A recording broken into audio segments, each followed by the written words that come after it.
Good afternoon, everyone. We are back with another edition of Chart the Markets with myself, Mark from Blunhouse Technical Analysis. Today is January 22nd. It's a Thursday. It's a few minutes after 12, about quarter after 12 Eastern Time.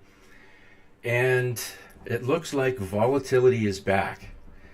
And, if we look at the indexes, which we will today, you're going to see those big green candles. But when volatility is around or any other time, you have to have a methodology that makes sense. Something where you can go back and rely on and check your work time and time and time again. A literal system that will help you through times like this, or to help you plan your trade. And what we do, or in our space anyways, we have three pillars, and they're based on fibs, fractals, and then of course filters. But I wanted to give you just a quick backgrounder on where this comes from.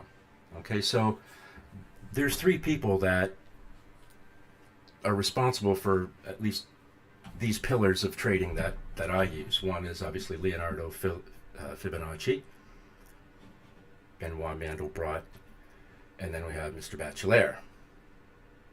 They each provide a different element to financial mathematics, right?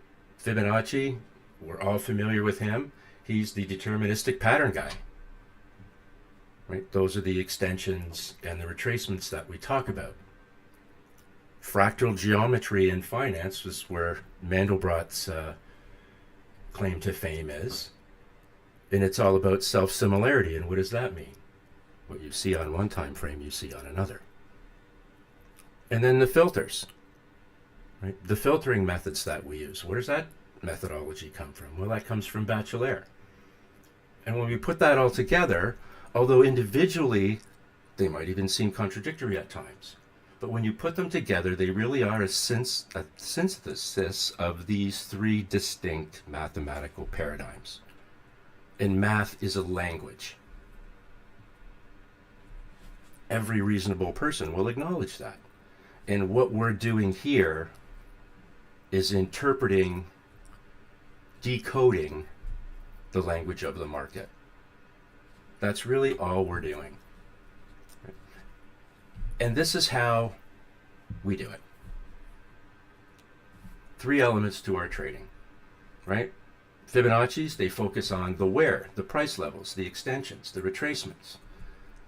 Often they seem like self-fulfilling prophecies. Quite honestly, no one really understands why they work, but they do. Is it human psychology? Yeah, probably a little bit.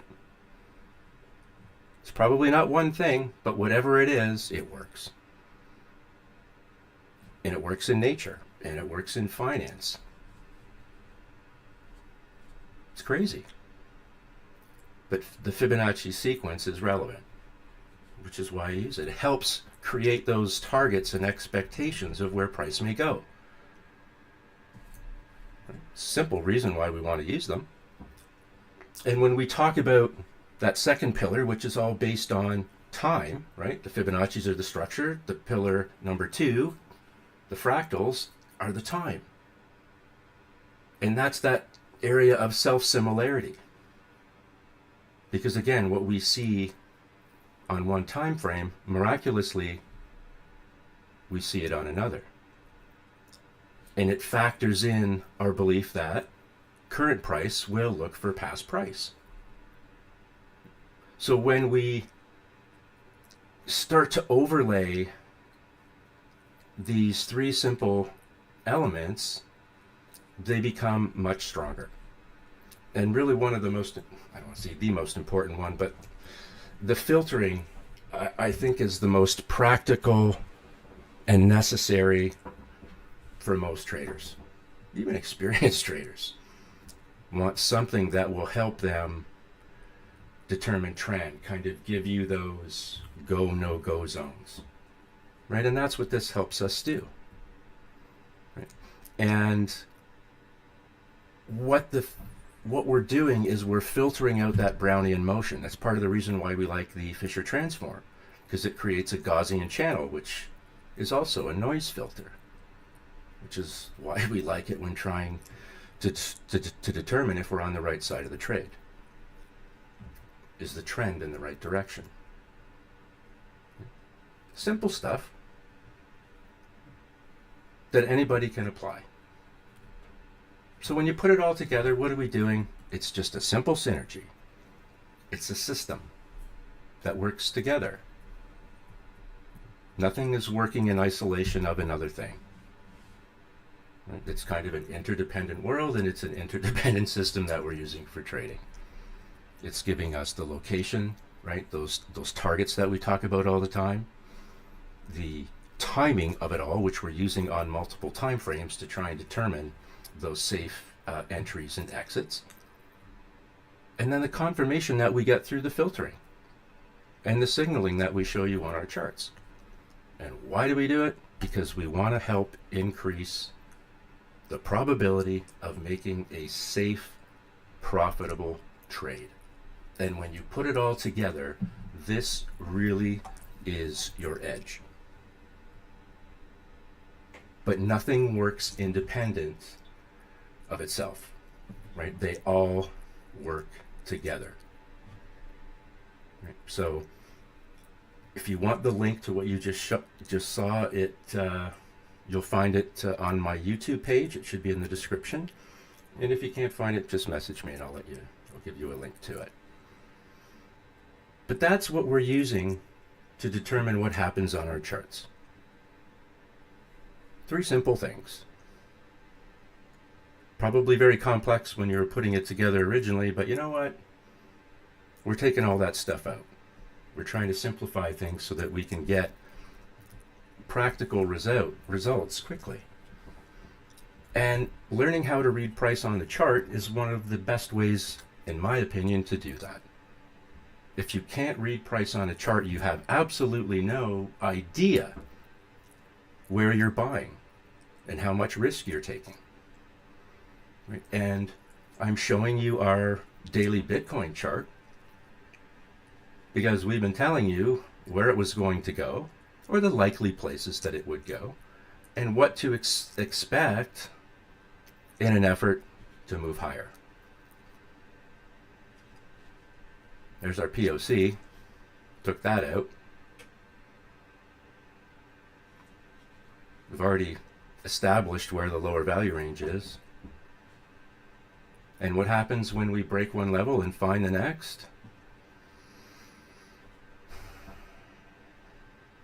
Well, that's the next level down. Or first, probably the lower value range. But I mean, MA-wise, that's what it is. And that's 1,000 days of time and price. It's a long time. Nobody thought you'd break these levels, but we did. Yet we know when we break one level, we'll likely find the next, and so on, and so on, and so on. And on our weekly chart, you guys remember? What's this? The 100 MA. We talked about the other day. This is the weekly, so it was, at the beginning of this week. What hasn't happened? We don't have a signal to buy on the weekly chart. And the reason that we wait for it is because we go through this kind of nonsense. Now, everyone's going to say, well, yeah, you could have grabbed that low. Oh, really? Easy say, hard do. So let's be realistic. This is your support. And it is proving to be just that, like tick, tick, tick, tick, tick. But what do we know? We know the trend is still down, and we have known that for obviously several weeks. This is the first touch of the 100 MA on this time frame since it broke out. So this is the support at a minimum that you would expect, and often a bounce, but that bounce doesn't seem to be happening, at least not on this time frame. What happens if we break this level and this level in here, and this is the PO upper value range on the volume profile? We fall So into we're gonna this talk. gap. Hey, how you doing? How you, brother? Good. Rico Moneybags, everybody. The crowd goes wild. Nice to nice to have you in here, Rico. I wish I just reposted your stream everywhere, but yeah, man, you're spot on. This is my favorite YouTube channel, the most underrated X account. So I definitely had to pull up. Yeah, it's I'm not like a lot of these creators that just go out there and that's their full time job and they just hammer away at YouTube and things like that. So that's probably not what I'm gonna do. But I try and make the stuff available for everybody, and hopefully you'll pick up a few things or two over time and can put them into use, and it might make you some money or save you some money. The nice thing about doing this, as you know, Rico, is that we can go back and check the receipts and see how, were we correct in what we were saying may happen. And this is a great example. We've talked about this obviously for several weeks. This is a great example of, that first attempt support. But the trend is still down, right? So we talked about this on Tuesday actually, is that you'll often find that when you have a diverged T line and 5 EMA approaching a major moving average, that if as long as it's diverged open and down, it makes it really hard to ultimately hold. And this, I think, what you're seeing a visual representation of that right now. Like it's hanging on for dear life at this level. 100%. I was mentioning you yesterday on the live stream because, I told everybody I was like, I got to give Blunt credit when it comes to like looking as far as the weekly chart and stuff, and it's like really good because, although that daily chart was looking fun, I was like, that's why this indicator is so important because it's okay to have fun and maybe it's just a trade because on the daily chart it just was, but I was like, but be careful for that whack-a-mole game at the 100 moving average and where the continuation on the weekly chart proves that it never broke the T line, right? So we might have a small trade on the daily chart. We broke the 50, but remember, we don't break that 100. It's like whack-a-mole, and then Blunt's weekly stays confirmed. We never That's broke right. the T line, and it just continues where it's a failed breakout. It wasn't a trade. So Yep. I thought this was a great way to like show like how to like zoom out for a little bit, and you can. I mean, it's pretty digestible what happened right here. Yeah, and that's the perfect example of a fractal application, right? Like you're 100% right. You can see on the daily, people would get excited with these little legs higher. But ultimately, and we talked about this before, prepare yourself mentally for what this is going to feel like. Because Yeah, it's a very different I kind of experience, banging your head on all that resistance. And just like the 20 and the 500 had a message for price, it's the same thing happening here. But ultimately, this is really strong. So I think this becomes that breakout. You already took it out that low. I think you're coming back down here, and in all intents and purposes, you might strike through that lower value range as well. And if you do that, and this is again where we use fractals, right? 83.5. Go to the weekly. What's 83.5?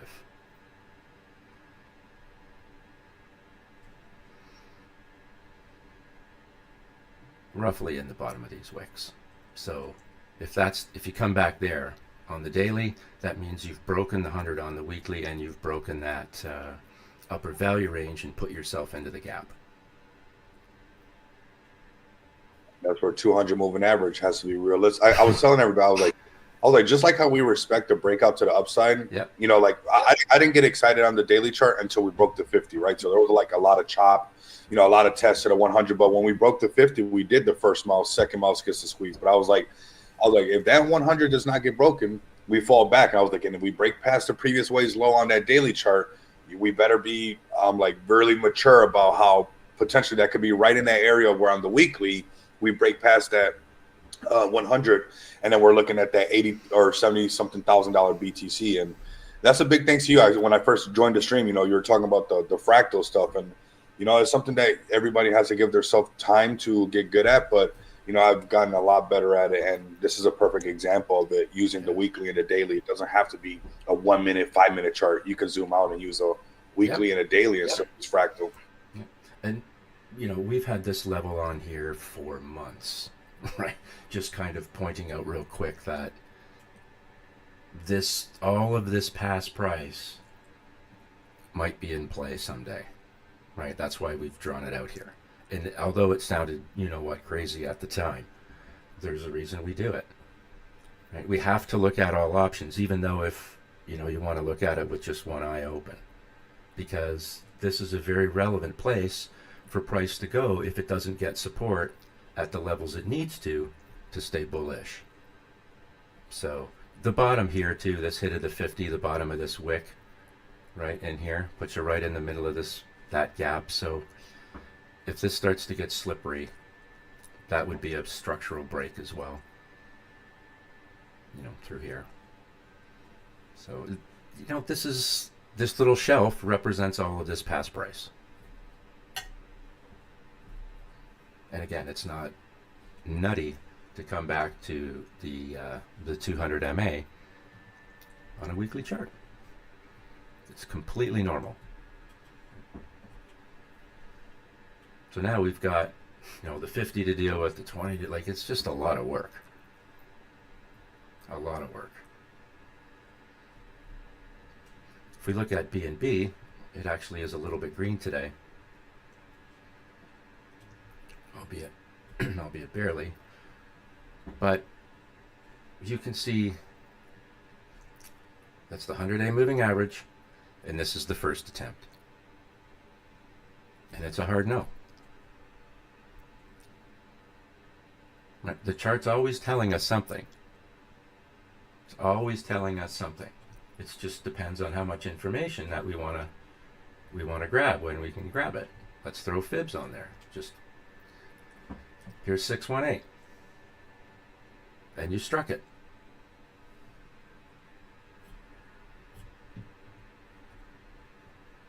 It's not hard. What we're doing is not hard. But it just takes discipline and I believe professionalism, where you treat it like a job. We talk about having a handful of things that you look at instead of trying to find which 20 tickers to review. Get to know a handful that you could probably talk out loud about on any time frame, where they are and what they're doing. This is why we use fibs, because it gives us an idea, whether it's psychological or any other, doesn't matter, as long as you know or have a reasonable idea of where price may go, it gives you a better probability of having a safe, profitable trade and monetize the chart. So this is a really good example of that 618 target that we often talk about using fibs. Bang. That's why we do it. Could we have seen, up here, maybe if we dropped our time frame down a little bit? Saturday.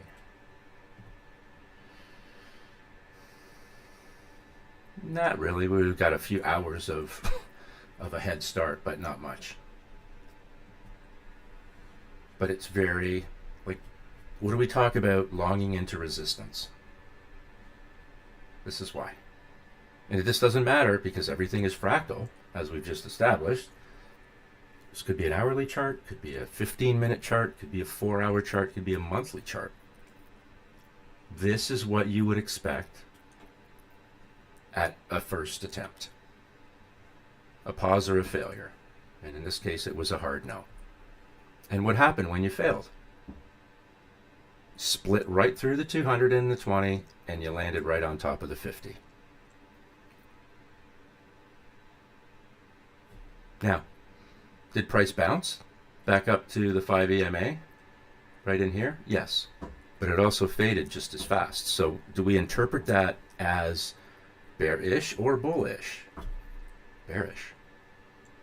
Right? Yeah, price recovered a little bit, but it faded just as fast, and it's closed, or trading rather, well below the 5 EMA, which what we take, the takeaway from that is that it's bearish price action. Doesn't matter what we're looking at, we will interpret the chart the same way. So here we have on the 4-hour, 1,000 and 500, but you double top up here, or you get 2 equal points in price, not a double top till we break this level, but it is now, obviously. And what happened? With velocity, and this is what you have to get used to if you're not already in the crypto space, is things happen quickly. As soon as you start humming and hawing about, like, if you were long and then you had to make a decision about killing this trade, this is not the time to go take the dog for a walk. It should be an instinctive reaction, and this is what happens in crypto. This is why you can't hum and haw, because things can let go real fast, and you need to have stops in place. And when things are really volatile, I'll use a hard stop and a trailer. Because in the, if chaos rolls around like it did a few months ago, one of them's going to get hit to protect myself. But the volatility in crypto enough, I've learned, is justification to do that anyways. But when you do this, equal points in price, whether you took this as the indication or you took the signal, doesn't matter. Why are you thinking about it? Like, are you going to overthink it while you lose your money? That doesn't make any sense. The chart's telling us this is all bearish. This looks like a failed breakout. You never broke trend, peaked out, rolled over, probably want to take out the previous wave's low. Like, there's no reason to buy on this time frame yet.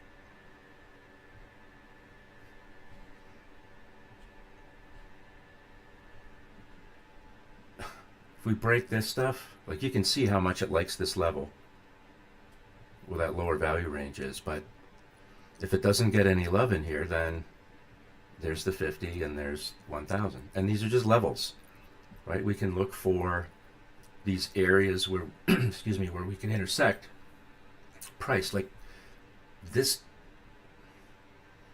lower value range is doing a perfect job of that. That's exactly where I would have drawn the line. Break this structural level, and that's a problem. And we don't tell you this to scare you. We tell you this so that you don't have to be scared when you need to make a decision. You already understand what's happening. These are 3, 4 green candles that ultimately are 4 green candles in a downtrend, right? We talk about this all the time. There's really multiple paths to this setup. Okay, the first one is the downward movement. We're just using this weekly chart as our example, this B&B chart. We see this on every time frame. You have that impulse down. We see that all the time. That's step one.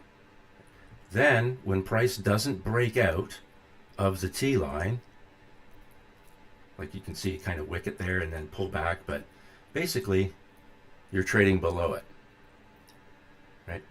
The sideways stuff. You have an impulse down and then you can't break out and you just go sideways. Because for the last 15 years, most markets have just gone nowhere but up. People have forgotten that price doesn't always just fall, consolidate, and then boom, a move to the upside. What you're going to see is that first step is down, the second step is sideways. The third step, and this is the one that kills everybody, are the candles that look like they're breaking out. The ones that look like that.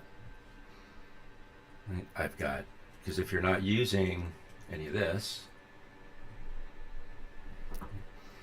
those look like, hey, maybe we're going to break out. Now, we know that that's a first touch as well, but that's another story. But this is where everybody makes the mistake. Right? Step one, step two, step three is that one that sucks everybody in, unfortunately. And then the next step is down. This is how the failed breakout sets up. and kind of mark this part of the stream today, because you're going to want to review this again, and you're going to want to look at several different time frames. But when you see this kind of unfold, right, the move down, that kind of impulse hard down, and then you go sideways and you can't break out, this part's important. The consolidation part or the sideways trading, right? Step 1, step 2. You have to get that sideways trading. Step 3 is the move upward that typically ends up faking everybody out, and then the next is down. And we know when we see these failed breakouts, ultimately they want to do what? They want to take out the previous wave's low. Well, that puts us back in this range, doesn't it? At the 50 MA.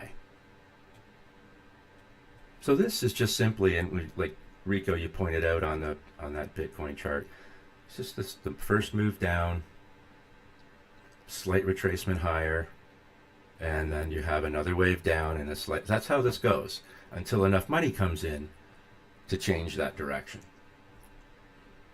And throughout the stream, if we see that set up again on a different time frame, we'll point it out, and so that you can see that it happens in more than one place. This is ETH. ETH is a very similar looking chart, right, guys? Here's your, I guess we'll call that an attempt. Sure, why not? But price is allergic to resistance. And unfortunately, how do I say this? A lot of traders, especially the young, the new ones. I don't want to say younger because they're not all young when they start, but I mean, I think it's ingrained in our heads that we always want price to go higher. So we tend not to look at what ultimately is the risk on the chart, and that's the downward, that downward element. So notice where this comes from, this level, right? This is kind of structural through here, isn't it? Price just doesn't want to break through here. So not only is it a first touch, there's some structural resistance, and you start breaking everything. There is nothing that you can do except get out of the way. Anytime up here, you could have felt comfortable that was somewhat of a top at resistance. That there was enough reward there to make the risk worthwhile. But is this not an example on the daily chart? Impulse down and we're going sideways, right? Wicking that 5 EMA, haven't even attempted to hit the T line. But is all of this resistance, the T line, the 5 EMA? Sure. Is the 50? Yes. Is the 500? Absolutely. So that's a heavy road. It really is, and that's why I was trying to soften everybody that this is going to be a while. And you're seeing that's going to be a while. Is the upside opportunity huge? Absolutely.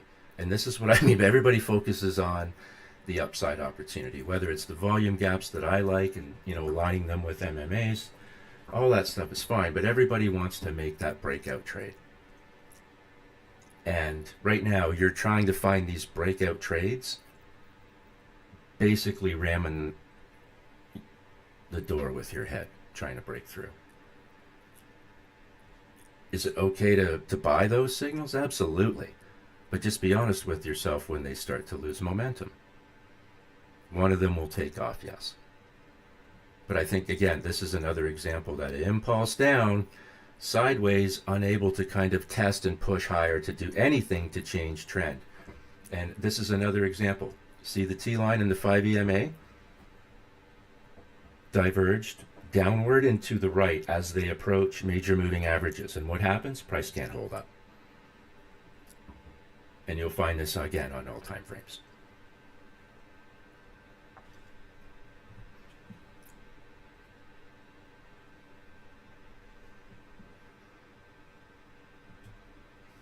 Now, this is some people say it's, you know, one of the more bullish charts around, and I guess from a crypto point of view that it is.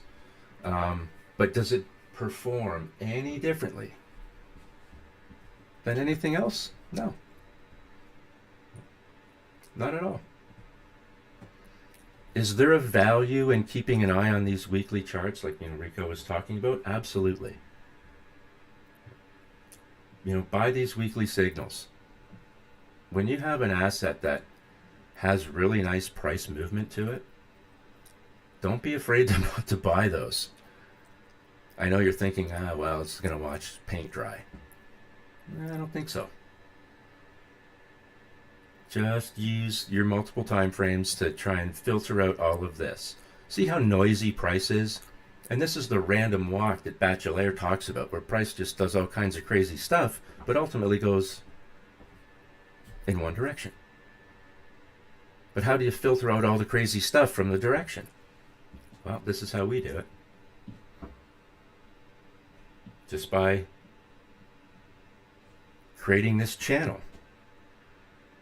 right? Which is just, let me just take some of these off for one moment, because here's another way.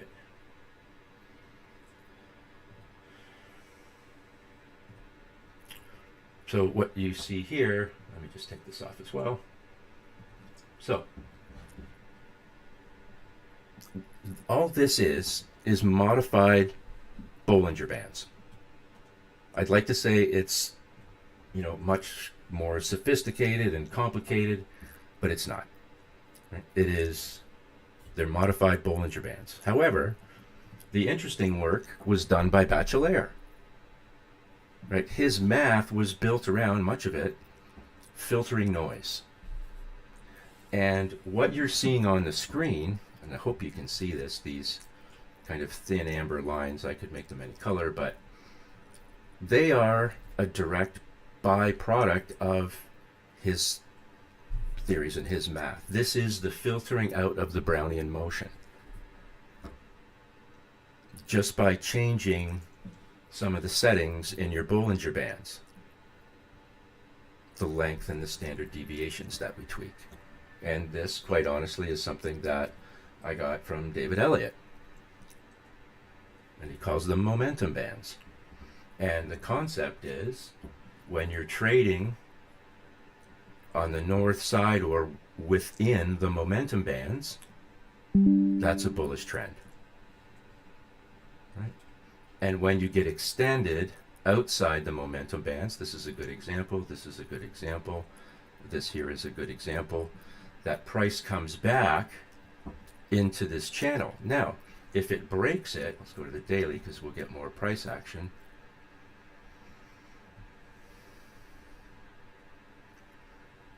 How long has this thing been going up anyways? Let's just, oh my God. Solana. There we go. Right, so this is the 50 on there. Now, I didn't plan on showing you guys this today, but here we go. So these momentum bands, modified Bollingers, and we're using Bachelor's filter for Brownian motion. And David Elliott's theory was based on the 50-day simple moving average, which is one of the reasons that I'm so attached to it, because I was trained around it. Buy off the 50. All right? That's why we buy off the 50. If you can find a flat area of these momentum bands, that's great. Like, because this is consolidated price, and when you get price action off the 50, you know, you're more compelled to go up. This is the trend right here. This whole section is you. Trade on the north side of the momentum bands, not too dissimilar from using the T-line like we do. And yes, sometimes I use those two tools together. But as long as you're trading on the north side or within the channel, that's your trend. So all of this on the way up, that's your filter to take the random walk BS noise out of the trade or out of your analysis. So, is the random walk a pain in the butt? Yeah, sure. That random walk is what fakes out most traders. Now, there is also a median line in here, but I've removed it just because it gets a little busy. So this is a trend move. We're using these momentum bands, appropriately named. It's a swing trader's dream. Now, what happens when you break the 50?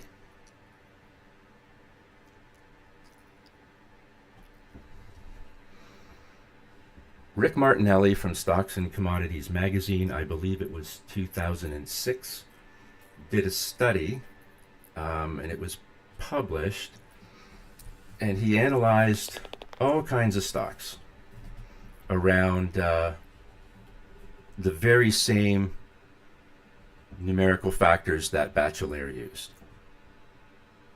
And what he found was staggering, and I have that in some of my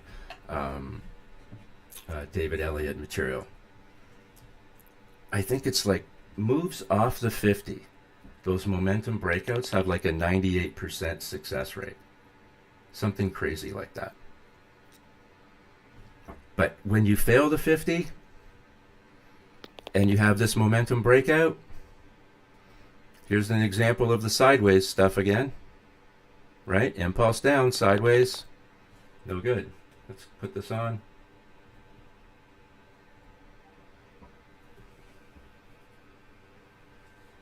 Look.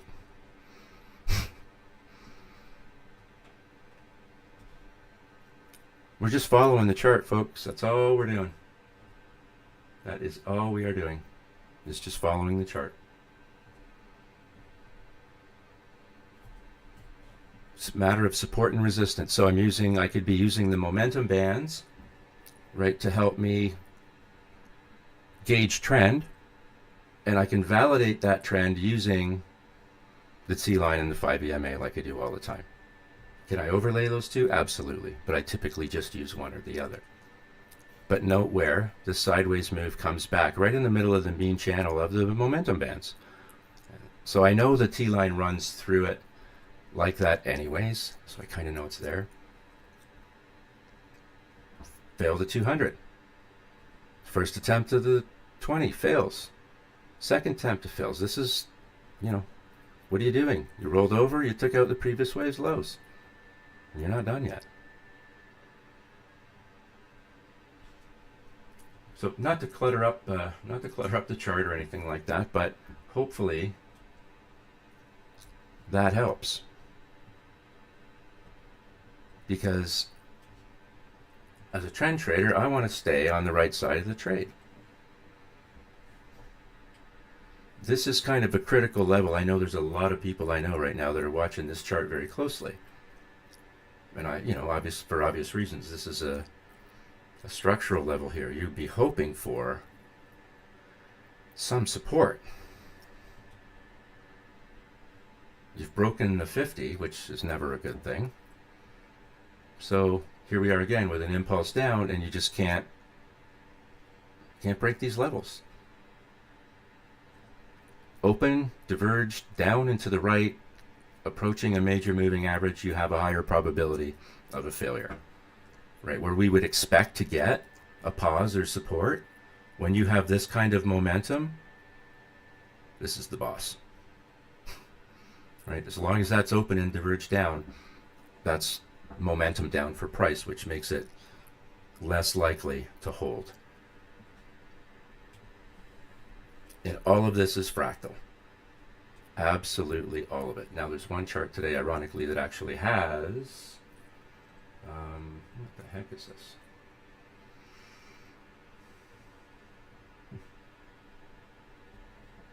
Anyways, I'll take that off for a second. This chart here, this Aster chart, I wanted to look at the daily. I was looking at it earlier. I don't like this little bit of a breakdown on the daily, but it has been basing out a little bit. And from 30,000 feet, and Rico, I think you probably even watch this closer than I do, but from 30,000 feet, I'm sure everybody's just wondering, will we get some sort of a... I'm being super strict on this one. This is like Yeah. this is like a bad relationship that got back together. But if you do this, it's over, type of scenario. Yeah. This is the last time I'm taking you back, right? Yeah, I'm telling you. But I swear I'm not doing it again. Ding dong. Oh, come on in. Yeah. So, here's you get a 4-hour signal. We have no idea what comes after, obviously, the current candle that you're on, but this is what I would be looking for. Some sort of I actually like the push up here on that candle, but look how he got wiped out so fast just again. I know. That's why it was like we're on thin ice with this Aster thing. It's like if you don't show me and Blunt, thank you so much for this. If you guys are listening, I reposted this on X everywhere. Can you guys repost his stream? He doesn't do the social media stuff, right? But we got to get the numbers up. So. I don't want to say that, but he's too wise. Let's say that. That's a good way to put it. But like, it's really thanks to you. Like, I still think Aster is going to produce a trade. But now I'm at a place where I've learned a lot. I've been through quite a bit with this thing, and I want to use the weekly chart on this one. I want to look for, because look at even the 4-hour chart up ahead. It's still a choppy because this thing's so volatile. So it's like, if I can see something like on the daily and the weekly, I mean, we haven't missed anything. This thing that happened October 10th, the wipeout, we're still here. So it's like, I've already played the waiting game. So it's like, I need more confirmation on the higher time frame for me to be like, I'll take you back. Yeah, and then you look at the 12-hour, and you see this. Failing the T-line. Right, again, this is why I like to use various different time frames, because sometimes it prevents you from making a mistake. 4-hour looks a little better. You can see what the 4-hour is trying to do here. This is actually a good sign that it didn't fade off this candle, because if it did fade off that candle, you just knew it was coming back here. So we'll see. Yeah, really volatile. The 4-hour looks good, and it looks like it's trading into a gap and stuff. But just because of the type of service that it's in, it quickly dumps. Because it's kind of like the hyper liquid of all this trading and stuff. So it has to compensate for that. It's not just a regular token or project. Right. It's something that's associated with keeping markets liquid and things like that. So yeah, you want to be sure on that one, or you'll be aftered out. This is the daily of XRP, and I think you and I talked about this once before. But I mean, we dropped these ranges in here when it was doing this back in here, and here we are. Nobody wants to hear this stuff. Right? If you're long, this is not what you want to hear. And I understand that. But I believe you're better off knowing the downside risk so that you can manage your situation appropriately. And you can't do that if you don't have all of the information. And I know a lot of people, as soon as you have downside risk, I don't want to hear about it. I'm a bull. That's it. Well, that's fine. That's not going to work forever. I promise you. It won't. So be honest with yourself, and I know, Rico, you tell everybody to do that all the time. Be honest with yourself about what you see on the chart. Right? Why is this level here at 210?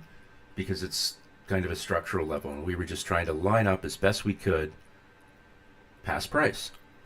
Kind of an area where you'll find it was either support or resistance or both, and that's what that level is. That's what, the level beneath it is. And the one beneath, I hate to say this, but you see this wick and this wick here. I know this is going to sound nuts, but let's just keep an eye on that 161. Nobody wants to think about that wick, just like they don't want to think about this one.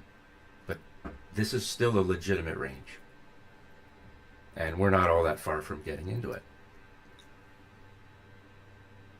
Like, quite often, I'll admit, Rico, I don't necessarily, in my heart of hearts, believe that price will go to some of the lower levels that we outline.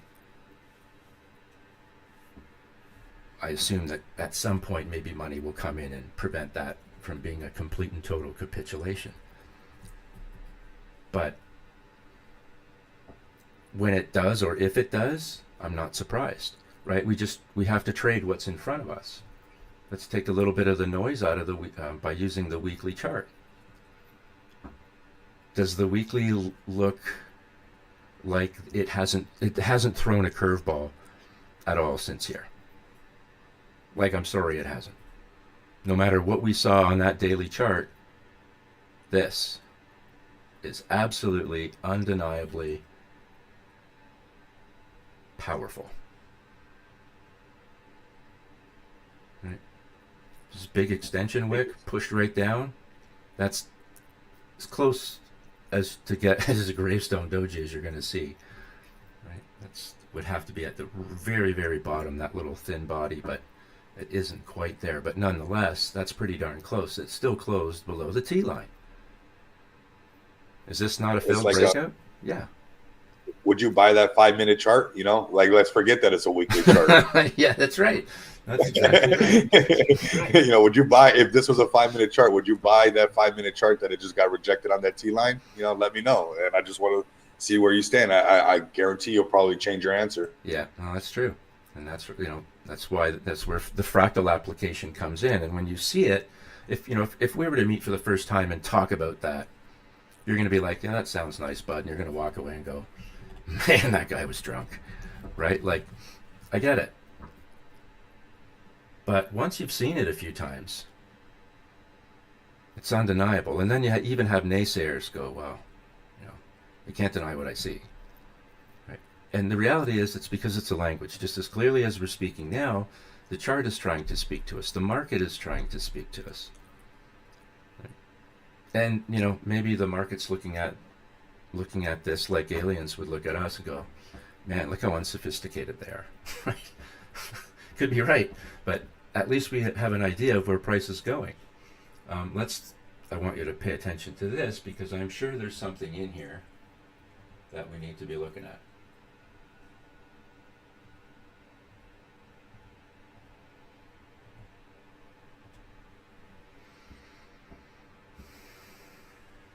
Missing somebody.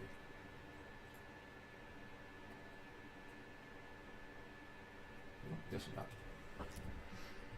So, T-line, 5 EMA diverging down as you approach 100 MA. If, and this is the weekly, so if this is still diverged down and to the right, it makes it very, very, very difficult for price to hold at support.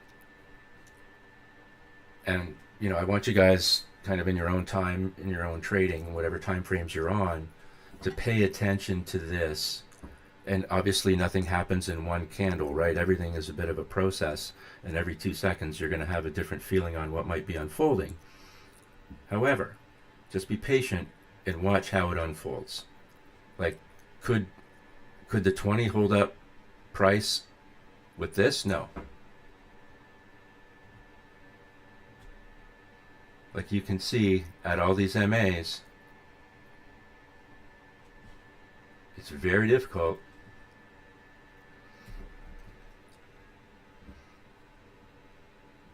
to hold them up. Like on a daily, you're diverged, hitting the 20, crash through it. Diverged, hitting the 50, crash through it. Remember we talked about, I can tell you guys, we can trade without candles. It's doable. So just a little pro tip, pay attention to that, because it'll save your butt. And the same applies on the way up, okay? It's just in reverse. Now I want to quickly look at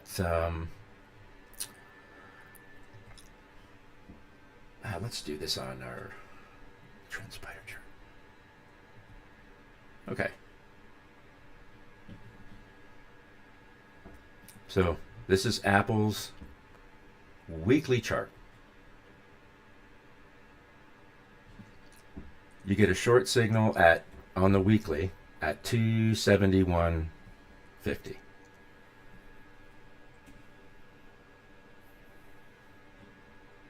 That was a profit level. And there was some margin on this. I should probably take this off for Apple, but I'm just going to show you. Look how easy it is once you get a signal on a longer time frame when you've got that divergence. See that divergence there on Apple? The 20 opened up, can't support price. So when you see price pulling back at a major moving average and the T line and the 5 EMA are diverged like that, just remember that's momentum down and making it harder to get that support that we typically expect. Right.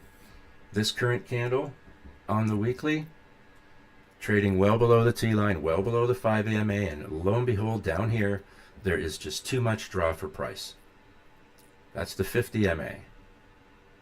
You have the anchored VWAP for volume and price basically have blended together here. That's 100 MA, that's the upper value range. There's too much draw for price to the downside. And I think ultimately we find those levels. And what are those levels? That's down here. What's this? Big gap. Right? Big gap to 200 anchored VWAP for volume. On your daily chart, there's your sell signal. Way up here.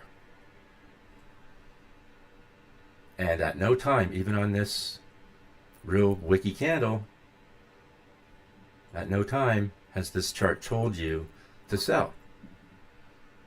And what do you have here on Apple's daily? This is 100 MA, impulse down, sideways, step 1, step 2, right? And you fail. That's the setup that we talk about. The trick is, as the trader, to find it as it's happening and to understand what it is. It's great to look at everything in hindsight, right? I understand and appreciate that. That's why trusting the chart and this repetition is really key, because you're going to have to execute in real time. So that divergence at major moving average increases the probability of a failure. That's what we got.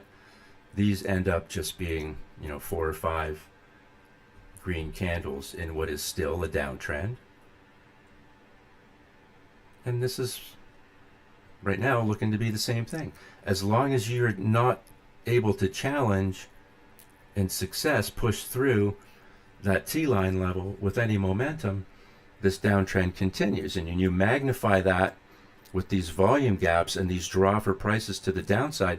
This is the VWAP that comes on the volume profile in Transpire. That's what this level is. And it, along with the anchored VWAP for volume, are hugging each other. So they will be draws for price. And what prevents this from happening? Enough money coming in order to change this trend. That's it. It is as simple or as complicated as that. And it's taken me too many years, for whatever reason, to just allow myself to do what I tell you guys to do. It's just follow the chart. And be honest with yourself about what you see on the chart. And that is that is obviously sometimes an easier say and a harder do. This is how effective. So this is a Bitcoin chart, so the leverage and stop loss levels will be completely appropriate, but there's a signal to go short. That's the stop level. That's the target. Right? That's 5% stop loss. That's a 50% profit at 25x. And is it really hard to go every candle by candle and, as it looks like you're making your target, then 1 second it doesn't, like in here? You have to block out the noise. We are giving you tools to do that yourselves, to block out the noise. But ultimately, you have to be able to shut it off. Right? You have to be able to just simply, follow the chart. Why do I like the 4-hour for this type of trading? Because it's not as noisy as the shorter time frames. Here's a buy signal. There's your stop loss level. And there's your target. What's nice now is that you can see my trend is still up. Notice the sideways here? Liquidity. Trend is still up. So you have a couple choices. You can take your profit, you can take some of it, all of it. Maybe you want to add to the trade. But now you're going to look at the whole thing differently. Because you can see all this stuff on your chart. And it's all time frame specific, so it changes with the time frame. Now, are we just going to, take our toys and go home because we made a successful long trade? No, we have to monetize the chart in both directions. And it presents itself with an opportunity pretty quickly, actually. Sometimes you get a little more sideways movement after a long up or down move, but this printed a signal pretty quick. I have no idea why. Don't know if somebody said something. Don't know if somebody fell down the stairs with their Bitcoin wallet and smashed it. I have no idea what happened. Because all I know is that it printed a sell signal. So you go short. There's your stop level. There's your target profit. Now, you had a nice impulse down. You went sideways. This would have been frustrating. But at no time did the chart tell you to exit the trade. And when we automate this, would there have been other mechanisms that we would have used that probably would have closed it? Yeah, likely. But it's still a re-enterable trade, obviously. And boom. It still hasn't invalidated. Right? The channel is still apart. We did have closes above the T line, but it has not invalidated the trend yet. So you can see there's a hierarchy. Trend is your friend. There's a reason why they say that. Trend is your friend right till the end. And hopefully we give you an entry to that trend that's safe and an exit that's safe as well.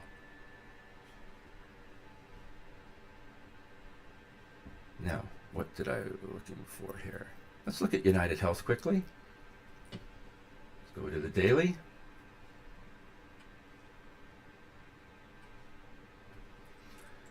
And I'm just going to take this off for 1 second. There.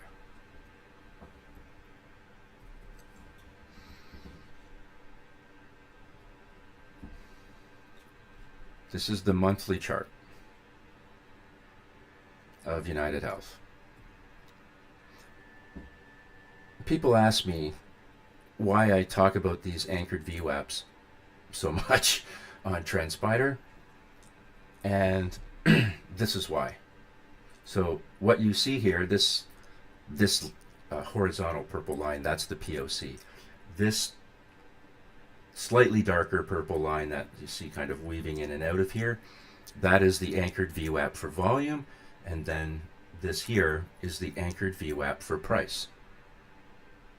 Notice how price respects these levels consistently. This is one of the reasons that I subscribe to this thing, because I love these anchored VWAPs. I can't explain why price likes them so much, but it does. If you break out of here, you've got your VWAP, volume weighted average price within your volume profile. This big gap. And look where price is basing. This is the point of control on this weekly chart. If you break out from here, I think you can really make up some ground to the upside. That this is all opportunity. The problem is that sometimes, we can look at only the opportunity and not the downside risk. You do have a buy signal here on the weekly chart, so you already are under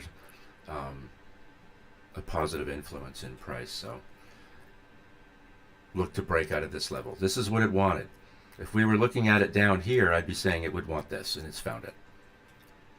Now, it could take a little bit of a break, maybe come back to the T-line or something like that, but I think it wants to push through here, at least try. And if it fails, it comes right back to the point of control.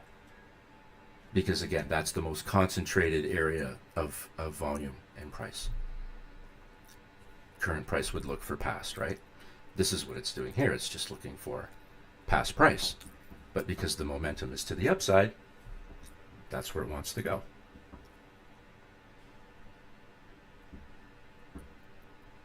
Google. These are very bullish charts. Very, very, very bullish charts. Here we are on the weekly, and this is another example of why I would like, if you want to just buy for your own interest, your own portfolio, you just want to buy common stock or even, spot whatever, check out the weekly charts. Roll the dice on something that makes a little bit of sense. This is just a huge move. 164, where are we now? 331? Yeah. I don't care how you execute that long. You have a lot of options, including options. But I mean, this divergence up and to the right is telling you all you need to know. And look how price has respected the T-line. So here you have a close below the T-line, but the divergence is still up. So as long as the divergence is holding, and it's not a massive dagger down, and it doesn't trigger any stops that you have in place, I would consider letting that go, and this would be why. Because it just takes off. And if you made a mistake, you can always re-enter. But don't ignore those weekly charts, because they really can run. And there was Microsoft. Did I miss it?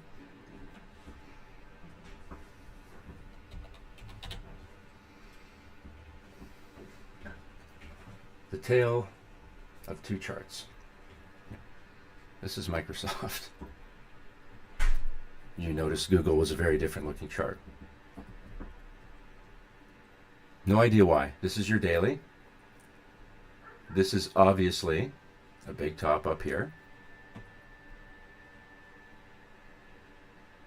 Pay attention to that kind of stuff, right? Like, look how extended price was above the T-line and the 5 EMA. And what do we talk about? About points. When you see points like this, because price extended, shot up, and then pulled back down really fast, and then on the shorter term moving averages, that's what that does for you. But that's an indication that that's a momentum move in price. And the same applies on the way up. But it just continued to break down. Even on the weekly, I don't think it broke now. It hasn't broken trend at all. And if we start to throw on our major moving averages again, like here, like we are currently actually on, this is the 50 right here. And you have this divergence down and to the right open, which makes it very difficult for price to find the support that we would expect it to support. This is really a big clue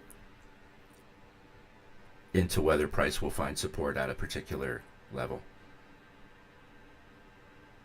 This is the upper value range, and lo and behold, what's this? Anchored VWAP. Ding, ding, ding. This is why I use them, because for some reason price likes to find them. And if this continues to fail, so we have the 20, the 50, where's the 200? There's the 100, 500, 1000, it won't show up. So, is this the first touch? Yeah, it is. Now, why is price waiting? I have a theory. because it's waiting for time. Price is waiting for time. So this is the extension down, right? Like this. So extension down, and price will go sideways. It's waiting for time, those MAs to catch up. Impulse down, that's the step 1, step 2, and then step 3. Rinse, repeat. Now you're at another level of which should be support. Price isn't challenging these levels. It's just kind of hanging around waiting, just like it did back here. And if it starts to do this sideways thing again, then and our channel stays open, well, then we can anticipate more downside. We're just literally interpreting what the chart's telling us. That is it. Oops. Nice work. There we go. This is BW. Now, Babcock Wilcox. So maybe I'll go straight to the weekly. This is one of those stocks that, and this chart's no joke, right? Like this company went through a lot of drama. I don't even want to get into what it is. But eventually, these charts do break out. And were there some trades in here for people? Yeah, sure. But what this really is one massive accumulation zone. And this is like cents on the dollar down here. Like I think, probably between 60, 70 cents. Like it was pretty cheap. You finally get a buy signal on a weekly chart, and that came at 70 cents. And today you're trading at 886. And this thing's not done. Right? It's not done. What do you think it wants on the weekly chart? It wants past price. It wants where it's been before. Basically because it's easy. It's the path of least resistance. Our daily looks a little more volatile. But what do we talk about those long-term moving averages? Like things like the 1,000 and the 500 day, particularly the 1,000 day. That's a lot of price history to break through. Right? We've showed this on oil before, right? There's your 1,000. There's your first test after this nice big move up. So it basically went from the floor and found its highest range. That's why we use these longer term averages on the chart. So it failed the first time, came back to the VWAP, which is what this is here, and then broke through. There's your buy signal. This is the daily, and then broke through. And yeah, has it had some volatile times like through here? But it held, right? It didn't really break down. You get another signal to the upside and boom, price has gone parabolic. And the whole time you would have been looking at this, the weekly. And you would have had a buy signal way back here. Basically, the accumulators can't hide their trades anymore because there's too many of them. And it's, we're measuring money, right? So ultimately we'll see it start to break out. That's what this told us. And here we are today, still breaking out. Even on the weekly, you basically came back to the 50, you closed below. Actually, that's not the 50, that is the upper value range, but you closed below the T line. But the channel was still open to the right, up and to the right. So, what's more powerful? 1 week of price or the trend over time? The trend. Right? Now, if the trend was to break down, well, then it would break down. But basically what it's telling us here is that it was holding. So you're going to be able to see with lots of pre-notice what to expect. This is Cleveland Cliffs, which is a steel mill. Weekly chart. Another great example of, trading above everything and then coming back and testing something and then, it breaks down. But I wanted to show you this because it essentially breaks everything and does that whole routine again of open divergence down and to the right as price approaches major moving averages. There you have the 50 and the 200 twisting together. There's your impulse down. Step 1. Step 2, the sideways. Step 3, because we knew we were breaking down, price fails. Same kind of thing. This actually got some support. For a little while anyways. Then you test the 20 and you fail, and it all starts again. Test the 20, fail, test and fail. Here you break out. Now you're starting to challenge to the upside. And as you break out, what do you know? You know that everything above you might cause you a little bit of grief. And this isn't really too different than the Bitcoin chart, is it? Where it had the 500 to deal with. And it was that test, fail, test, fail, test, fail, test, fail. Capitulates, test the 200, you break through things, test, see what I mean to the upside. Momentum diverged, approaching a major moving average to the upside, price breaks through. Does it here too? Does it here as well? Right? Just a little note to self. But there you are getting resistance at the 200, but we are still in an uptrend. We're still in an uptrend. Let's do gold and silver. Where are you? Here we go. Gold's daily. All right. Pretty much up and to the right. And are the moves clean? Absolutely. And they're still clean and they're still up and to the right. That's the weekly. Let's take out some of that daily noise. So some of those big moves that you saw on that daily chart that people would interpret as potential meltdowns, right? The ones that you heard about on Twitter. What was that? It's just a test of the 20. Calm down. Relax. What the hell are you looking at? Chill. Is it time to refinance the house and put it all on silver? Is the biggest part. What a crypto-y thing to say. Hey, you know me. We're in the face, bro. But again, hey, Brian. yeah. Can I have you look at one? Of course. Ticker symbol Mary, Edward, Tom, Charlie. Ramaco? You got it. Okay. Okay, so I'm seeing this chart for the first time. Ooh. So, 1,000-day moving average.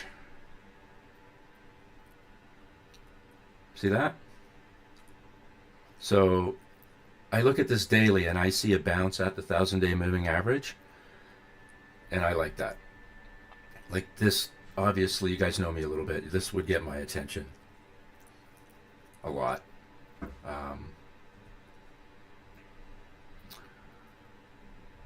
When you're looking at the daily, by the way, and you see the 1,000-day MA on your weekly, it's probably going to be the 200, give or take a little bit, just for reference sake.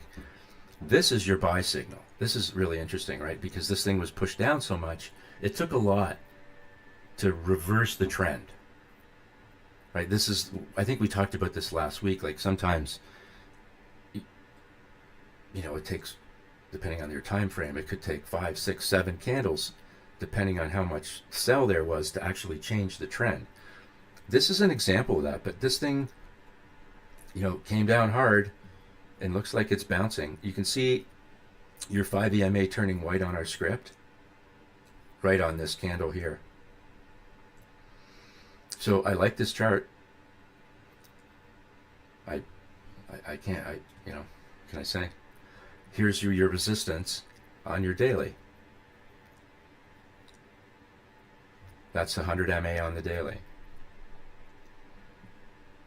And you can see, it's kind of cutting in this past price through here. So there's some structure that it may want to take out. But I do like the chart. It hasn't had any sort of a pause at all. And if it gets through here, probably going to want to start looking for, this in here. Like pushing the upper value range, which is 34 and change on the weekly. What's 34 and change?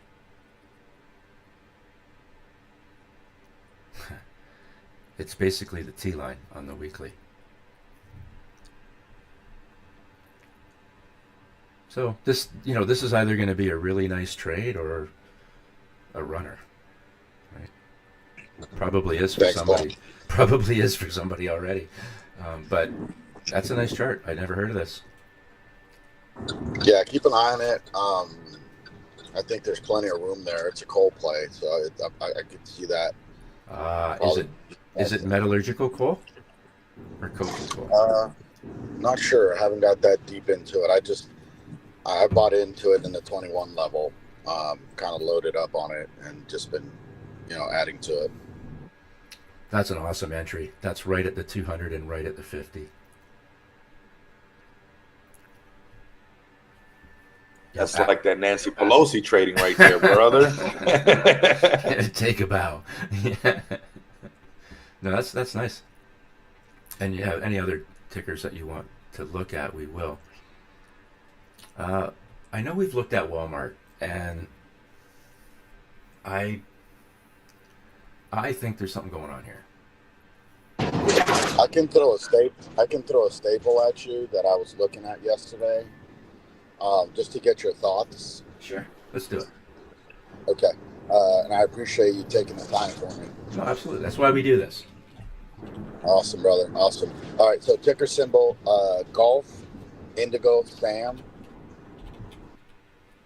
So General Mills. Okay. Former client. All right. Wow.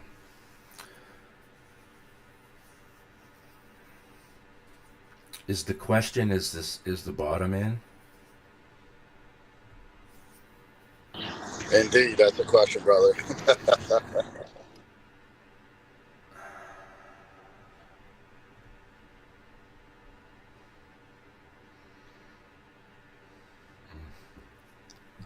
I don't think so.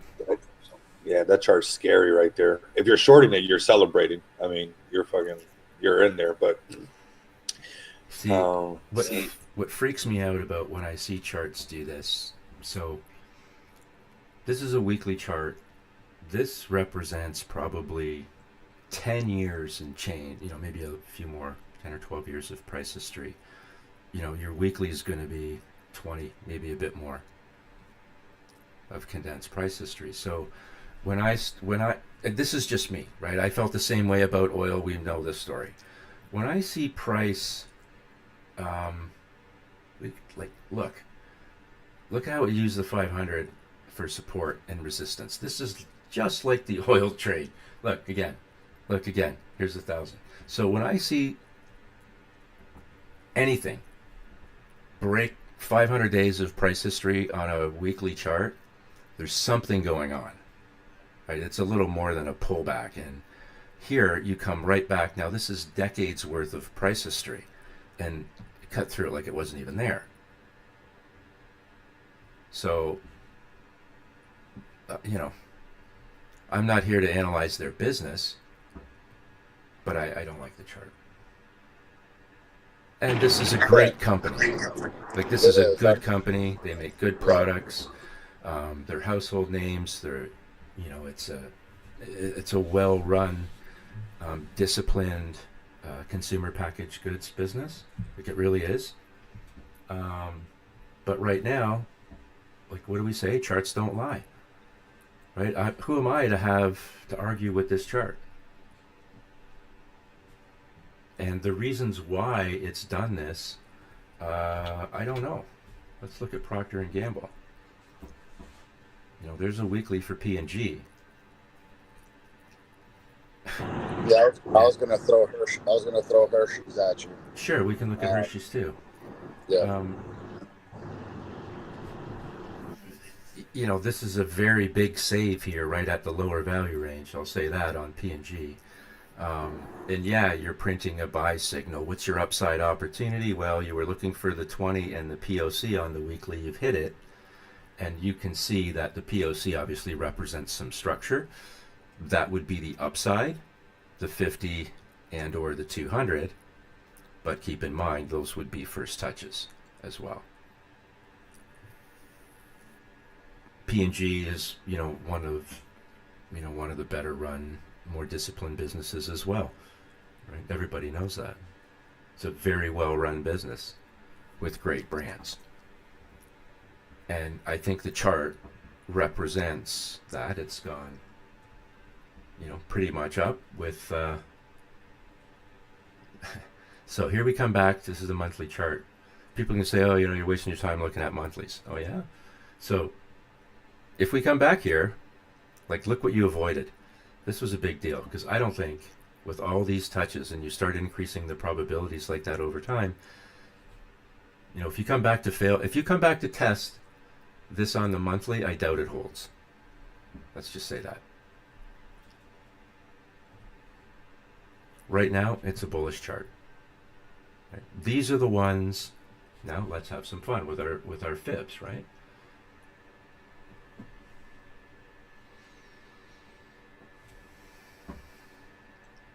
Oh, I hate to do these wicks, but I'm going to do it anyway, so, all right.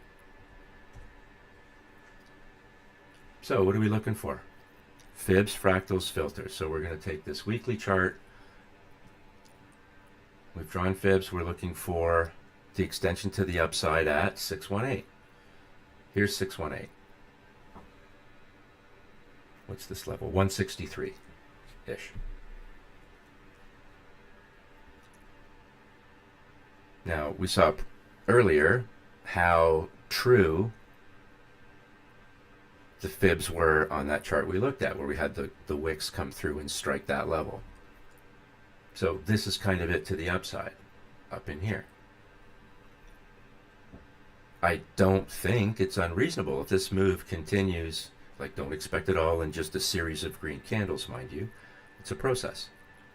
But that level, if you believe that that's the high and that's the low, then that makes sense. That's 50%, and that's 618. And now we have targets in addition to what we see on our screen. Basically, the 618 level is going to pick up all of this quite nicely. I actually like it. So, but we'll keep an eye on it. And that's all we're doing. We're not making it super hard, I don't think. Take a look at ticker symbol Paul Zebra Alpha. Okay, we'll get to that in 2 seconds. So here's your Hershey chart. And what did we just talk about? 1,000 days? Well, here you go.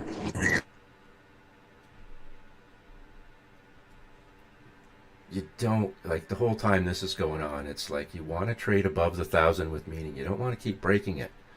And when you do break it, it's a very bad sign. And basically, this is another one. We had this capitulation. But look what you tested up here. 1,000 days. So you broke it back in September of 24.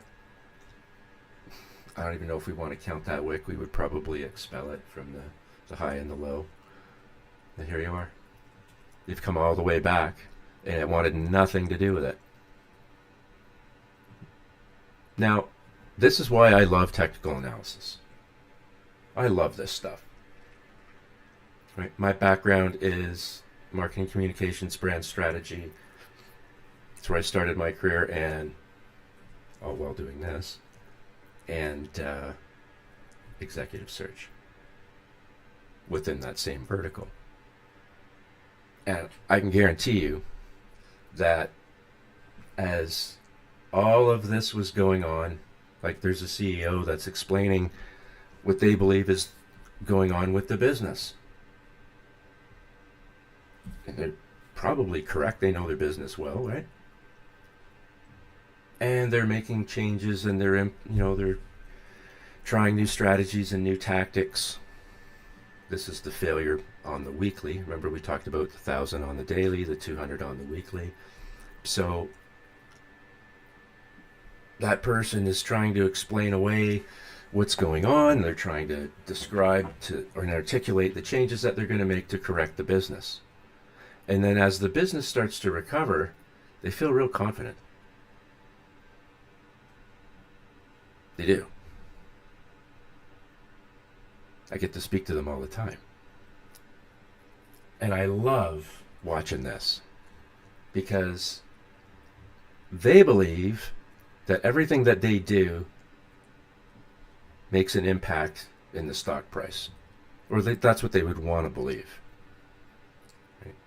That because they did this, I'll make stuff up, cut costs.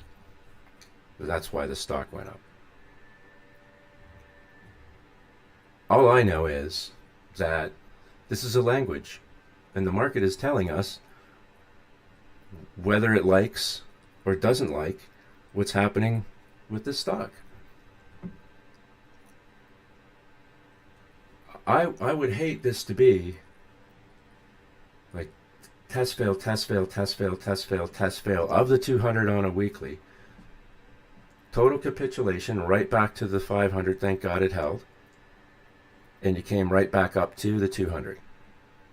Right? The reason that we use these long-term these long-term averages is because they help frame in the trading range, which this is doing really well.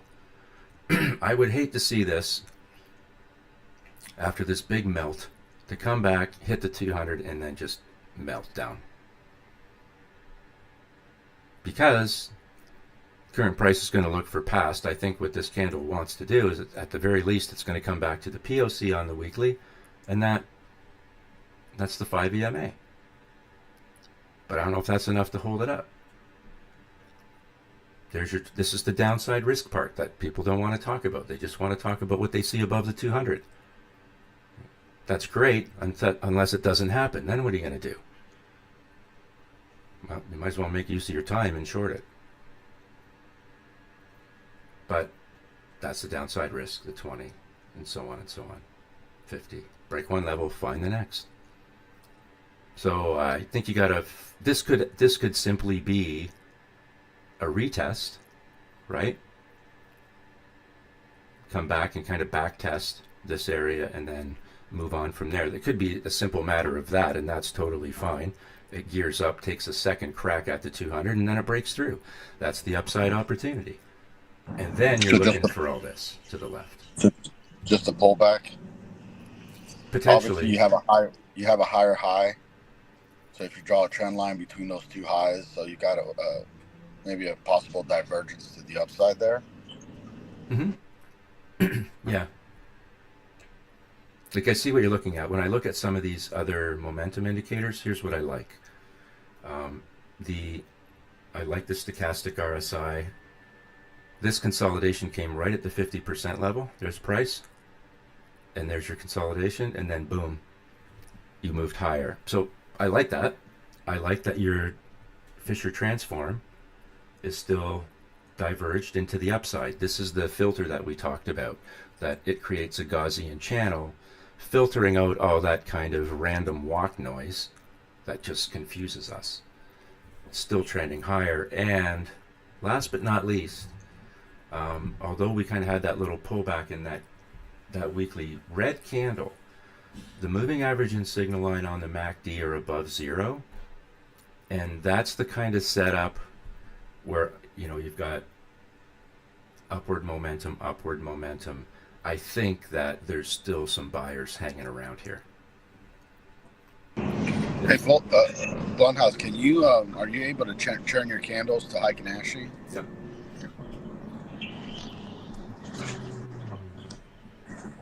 There you go. Appreciate it. Thank you, brother. Heiken Ashi's do it. Like I have a Heiken Ashi methodology that I use as well. But I think, when you see this the Heiken Ashies with our system, they look pretty good,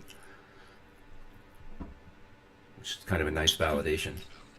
Yeah, I agree. Just try to chop the noise out of it. Yeah. Do you run Renko with your software? I don't typically, but I appreciate the value that they can bring. But Yeah, with what I've got going on, I've more had enough to look at. So no, I hear you. yeah. I hear you. That one that I was appreciate your analysis on Hershey's, man. Great job. Um, this is one that's been beaten down for a while, and I just wanted your thoughts on it. Yeah. So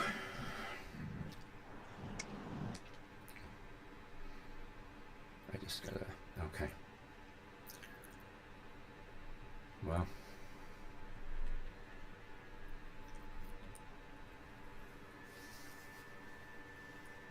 So when I read Heiken Ashies and I see this candle, that often indicates a reversal candle. However, we're still trading below the T line, below the 5 EMA.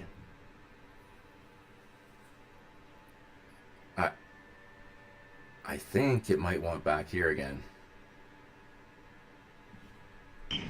Okay. Yeah, I mean, it's, Papa John's, I've just been watching it drop and drop and drop. I'm just thinking, man, what's going on here?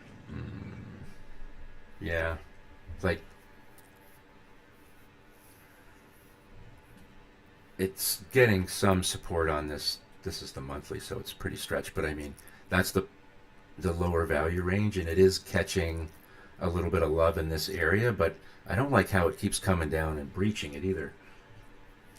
But I think there's a wait. I wouldn't do anything on this yet. Not for me, anyways. So No, right on. Here's your Right look on. at this though. This is just exactly what we talked about on the weekly. So here's your doji candle. Right, so here's your move down, and then this doji often is the end. It should be red quite often, but this is usually the indication on Heiken Ashies that you're changing trend. And what I use, in addition to my script, I often use parabolics. Yeah, I run parabolics too. Yeah. So I would look at my first, and this is based on close, obviously, but the first green candle with no lower wick and a parabolic below price, that would be an entry candle. Can I just throw something at you of how I use my parabolics? Yeah. Okay. All right. So what I look for and I set up my watch list for is when price support, the support of the candle, converts above the 20-day moving average, and you have a flip of the SAR. Okay. So there's my 20. That's the green is the 20 on my charts. So if you flip SAR below the 20-day moving average, most of the time it's going to be a weak move. But if you flip, and I'll mind you, support of the candle above the 20-day moving average, and you get a conversion of your parabolic SAR, it's a definitely good signal. Okay, so you're looking for the parabolic to be above the 20. Is that what you mean as well? No. I'm looking for price to cross the 20-day moving average. Okay. So price above the 20-day moving average, as support of the candle crosses the 20-day, you have a flip of your SAR. So okay. You get yeah. Gotcha. That parabolic SAR saved me during the last bear market. It's super strong if you can respect it, and now that I got a little of this blunt house wisdom mixed with it, it's absolutely amazing. But yeah, it's a strong signal. I've been using it for a long time. A little neat trick, like right there on this chart. If you look at these parabolic SARs when they're really close together on this little last trend that you're showing right now, Blunt, you see that they're really tight, and it's like dot, dot, dot, dot, dot. And then when the trend is starting to fade, it goes dot, dot, dot. And that usually gives you the signal that it's running out of steam, right? And obviously you can use like your MACD or whatever else. But if you had nothing else on, the parabolic SAR, when those dots start to separate, it's almost like that starting like, hey, we're losing that momentum where the trend is probably going to turn around. And you can see, like Blunt said, that's probably like an entry candle right there on that weekly is looking like it's bottomed out because of these Heikinashis. And then you got those parabolic SAR where, like, you know, they're so separated at the last ones. It's like, it's usually when the trend is going to reverse, they do that. Yeah. So one thing with the parabolics, I call them la sombra, right? So for me, they're my shadow. Yeah, your shadow. Right. So when you're looking at your parabolic SAR and you have your parabolics above your Bollinger Bands, that is a long rotation. When you have your parabolic SARs within your Bollinger Bands, that is going to be a quick rotation. So it's just how I look at it.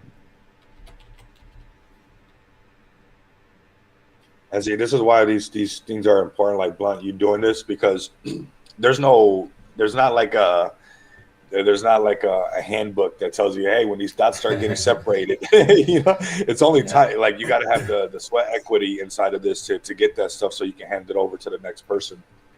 Yeah, and you know, this is why, you know, we do these things too, right? Because it's a great way to share information. And I don't know everything. I've been able to create something that works for me, and hopefully other people can benefit from it. But all these little things that we learn from other people, I find are usually the most useful at this stage. Like, you know, little things like we're hearing today. I think that's great. This is what I want to do. Yeah, because you usually got to pay. You usually got to pay the toll for that information. Yeah, yeah.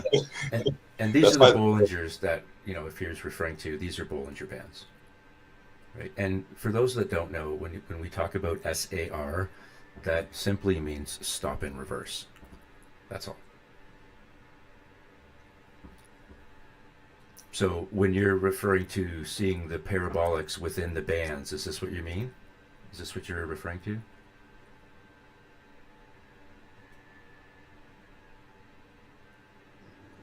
Right. So always the rotation, the way I've always been taught and how I read my chart with the SAR is whenever you have the parabolic SAR within the bands. So what I mean within the bands, within the 20 and the top of the Bollinger Band, right? So the Okay. 20 is our equator, right? So Okay. everything has to come back to test it. So this here, this here.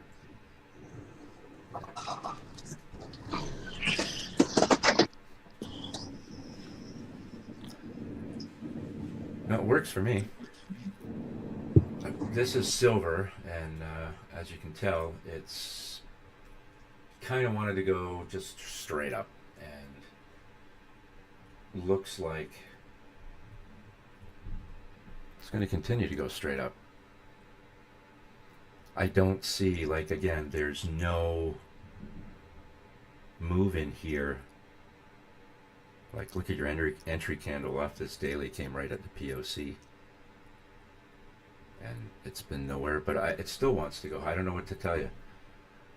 Refinance the house, Yeah. refinance the car, sell the jet ski that you haven't put on the lake forever. You keep saying you're going to use it. You haven't used it. Yeah. Sell the jet ski.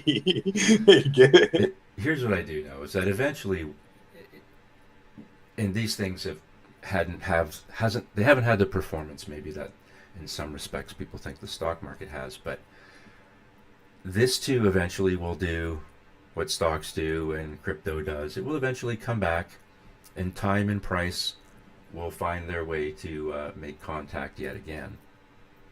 Right? We can be sure of that. That's one thing we're pretty much guaranteed of, is that this just continues to change and repeat itself. It's just the same but different every time.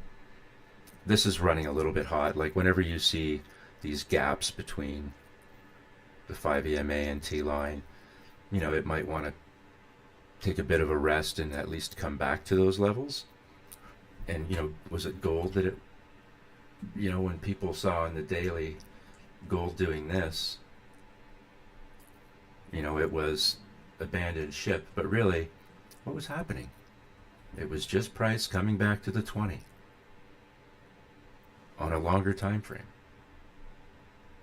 That's all it did. That's all it did. There was absolutely no need to be freaking out at all. These are just two red candles in the continuation of an uptrend.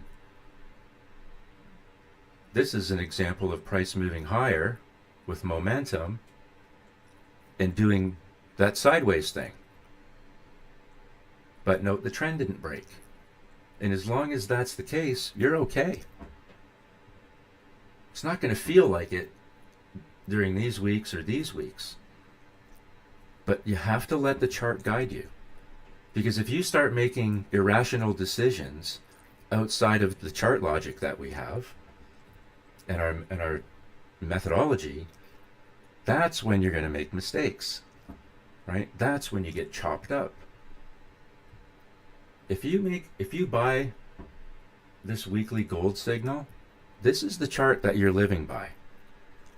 Not the daily, not the 4 hour. Right? This is what you're living by. Can you see what might be coming on some of those shorter time frames? Yes.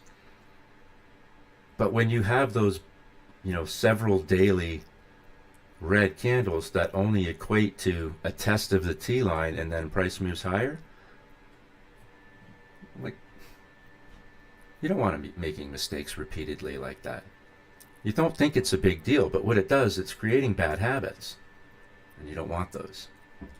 But as far as gold and silver go, they don't seem to be letting up at all, and at this stage, we're just playing pin the tail on the donkey as to where we think it's going. Obviously gold's looking for 5,000. That's no doubt about that. But from there, look at the the monthly. Like, that's one if this is based on, fear and security, and someone wants some security and someone's really scared. Or maybe a lot of people are. Of what? You can only guess. But it's driving someone's buying gold. That's all I know. I don't care why. Because all I know is that, hey, we bought this weekly buy signal and we haven't had a reason to sell. Like, for those of you that are young and you're just starting out and you're trying to find easy ways to build growth, right? You don't have to be too fancy to buy to buy these longer term signals, right? Pretty easy to understand how to manage those trades.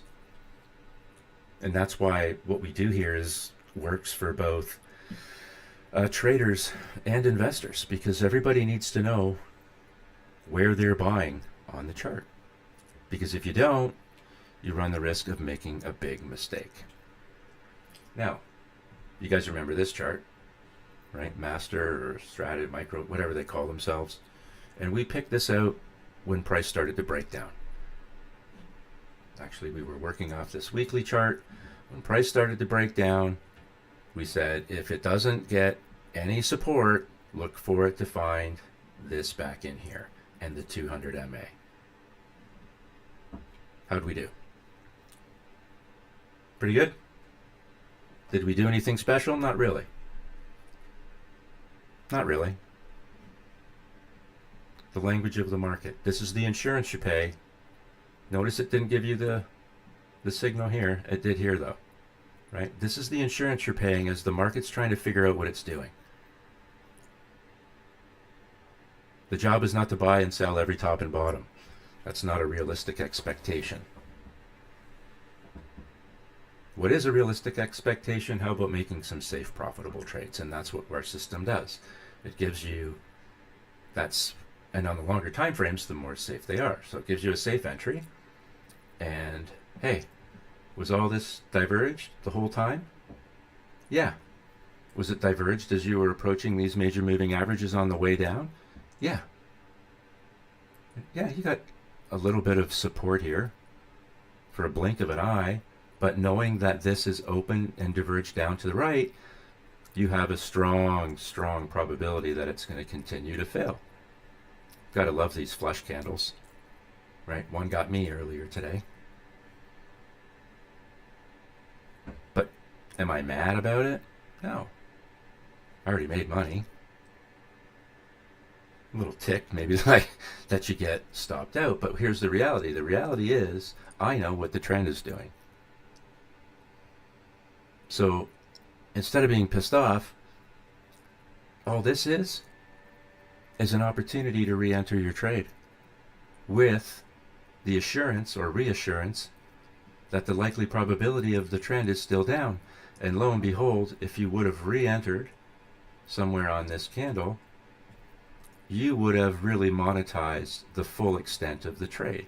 So if you think you're going to buy, you're going to short up here and not wash yourself out till the very bottom, chances are that may not happen. It's unlikely because you probably, if you're managing your risk, you're going to have a stop in here somewhere. And these kind of candles like this will catch you, like the one caught me today. But that's okay. I'm not mad anymore because now I know what the trend is doing. I understand that this was just a flush candle. Congratulations. You knocked me out of the trade. Congratulations to me because you knocked me out with profit. And I still know what the direction of the trend is, and it allows me to get back in the trade. And as price continued to fall, with all this divergence down, it ended up exactly where we expected it to end up. Current price revisits past price. It is as simple or as complicated as that, and the only thing that interrupts that process of moving up or down will be an influx of money or an outflow of money to change that trend. This is why we try and leave some of these markings on our charts. You know, no one said it was going to be one big giant candle back down here. The path is never exactly as we anticipate it to be. But that's why if you're treating this as a profession or as a professional, you will prepare yourself for all of this. And that does take time, right? No one's expecting that to happen after watching a few short videos, right? That's not what we're expecting at all. It is a process. I want to look quickly at the 10-year. And I'll take the volume profile off because it doesn't like it. Now, so this is the 10-year yield. This is what someone gets paid to buy the 10-year. Basically is what that is. Now, I'm going to go to this monthly chart. Because if we go way back to the 80s, right, when interest rates were kind of at that peak, and many of you probably won't even remember those days, not just as a number, but the impact that it had on people's lives, right? That, you know, people were paying, at least where I live, 22, 23% for a car loan. Think about that, right? That's insane. Never mind mortgages. But this is the monthly chart. And after decades and decades and decades and decades and decades, 40 of them, 4 decades, we finally have a break in trend. So after 40 years of falling interest rates, we have a break in trend. What do we know about how price behaves? Right? As traders, we understand that this is a broken trend, right? We can easily see that. Now, we know that we break one level and we find the next. We know that current price revisits past price. Back here, December of 2020. Yeah, 6 years ago. 6 years ago, you broke that downtrend. Here's your first buy signal to the upside. This could be IBM, right? But what I want to point out is what's the work that has to be done once you break a downtrend and you start moving up. You got to break through all of these major moving averages. Now, our good friend Joe G, who's in our group, he and I sat in Telegram one day and we said, way back here, I think this thing's going to 5%. You know, if it was to break through all these levels, that's what's there, right? Look at this. This double top from years gone by.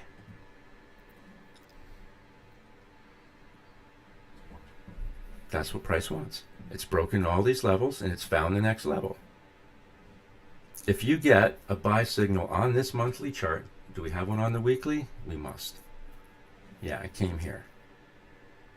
So it came in December, a month ago. If we can if that translates and rolls onto the monthly, what do you think the chances are of looking for this past price? Pretty darn good. In other words, rates might go higher, at least according to the chart. But you're going, but they're going to lower the rates. They're going to lower the rates. Well, they lowered the rates in here too. What happened?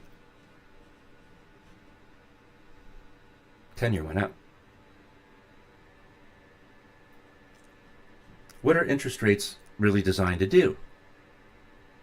They're basically, from an economics perspective, the natural regulator, right? Lower rates, lower risk. Higher rates, higher risk. And the 10-year is assessing risk. So if we catch a buy signal here, I don't know, I see this thing's heading up again. I don't know what else to say. But nobody wants to talk about it. Yeah, they lowered rates in here too, but rates went up. So we live in weird times.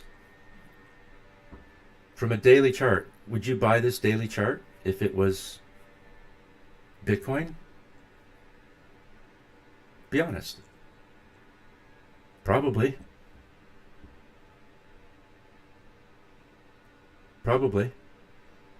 Why would you do that? Because, hey man, it's trading above all the support, it's got momentum, it's got this, there's nothing in its way, it's finally broken the 200.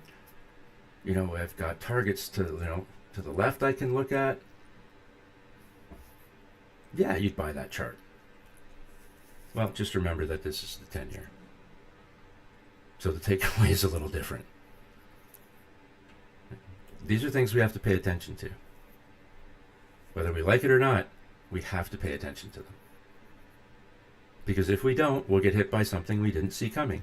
There's 3 things I chart all the time: the 10-year, the US dollar, and oil.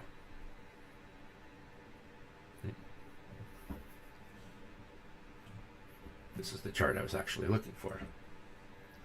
So here's the double top little tag that we talked about, right at what? 1,000-day moving average. Here's the 5% that we wicked. We've left that level on here, and that's the 1,500. So there's lots of upward targets there. There's the US dollar, a little soft right now, but it's still holding. Is this not kind of a supportive level in here? It's just a matter of being able to kind of identify. Let's just try and line up some tops and bottoms. And is this a critical level? I'm pretty much sure that it is. Failing this is a monthly chart, right? So, failing this would put you into a whole other realm. And again, our system doesn't care whether you're the US, whether you're DXY, whether you're Bitcoin, or whether you're oil or a stock. Impulse down. Okay. This was obviously, look at the point, the red comes in because that's selling, but there's your signal. All the divergence, look what happens. Can't hold, right? Look at. So all of this is open. These are the ones that mess people up, right? They don't really do anything. These are meaningless. Unless they break, they're meaningless. And what happens? This divergence down and to the right, as it's approaching a major moving average, does price hold? No. It doesn't. ultimately fails. And now that it has, what's it looking for? The next level down. Go back to the weekly. There's that level that we drew on that other time frame. Here it is on the daily. Break that, we have a problem. And then way down here is the 1,000-day moving average. And that's at 90 cents. Have we been at that level before? Yeah. We have. It's been a long time, so people forget. And they'll say, oh, that's impossible. That's absolutely crazy. There's no way that's going to happen. Oh, well, that's what they said here. And then here. And then back here. So, obviously it can happen. But we just follow the chart. Right? That's all. We just follow the chart. Weekly sell signal. You guys have any other things you want to look at quick? Covered off Apple. We've covered off a few different things here. Ready for Go Rico? D-Wave.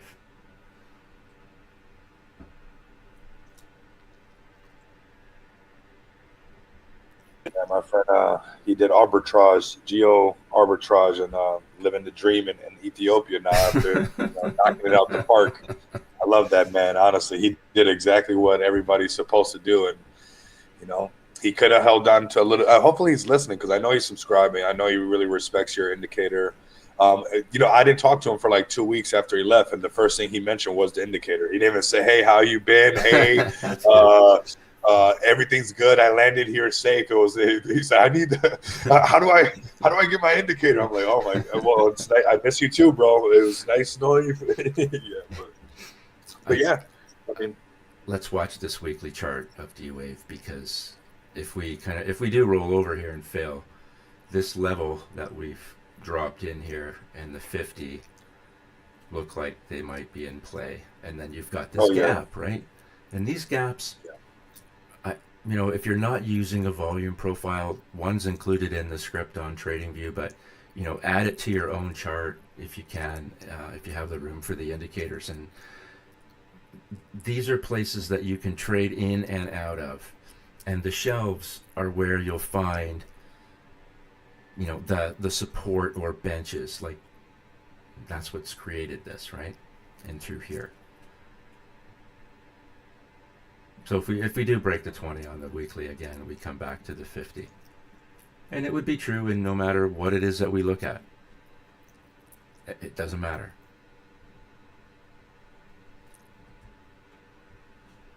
Let's look at Tesla, because we can.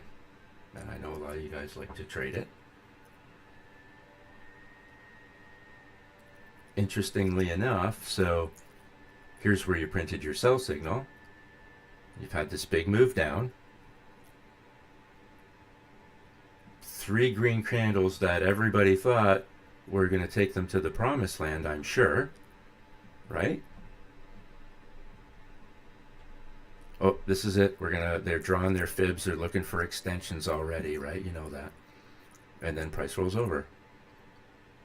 This is the failed breakout, right? That impulse down, the side, unable to break out, often sideways, but unable to break out, and it rolls over.